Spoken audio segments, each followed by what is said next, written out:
Esiet sveicināti laikapziņā. Ārā augsts, vējains laiks, nepieciešam gan cepuri, gan cimdi. Un liekas, kur tu tik augsts, Marta Viducī? Bet īstenībā, ja paskatāmies uz temperatūru novirzēm, tad Latvijā tagad temperatūra ir ap normu un pat nedaudz virs tās. Pagājušās nedēļas siltuma rekordi un vispār siltais marts kā tāds mums radīs ilūziju, ka Marta Viducī jābūt kārtīgam pavasarim bez augstuma viļņiem, bet šī ir visparastākā klasika.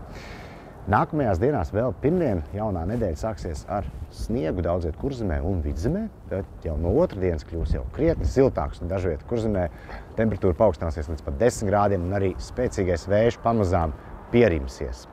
Ja paskatāmies uz Eiropas satelīta attēlu, varam redzēt tādu interesantu baltu, tā kā zobenu, kas sākās Polijā, tad iet cauri Baltkrievijai un agresoru valsts teritorijai. Un redzam, ka dienas gaitā šī josla kļūst mazāk balta, jo jau siltā marta saule strauji kausē sniegu. Ziemeļamerikā gan, diemžēl, kļūs. Ziemeļamerikā gan pamatīgas pavasara negaisa vētras ar virpuļu viesuļiem un daudziem bojāgājušajiem. Būs labi, tā iepriekšā ir labāka.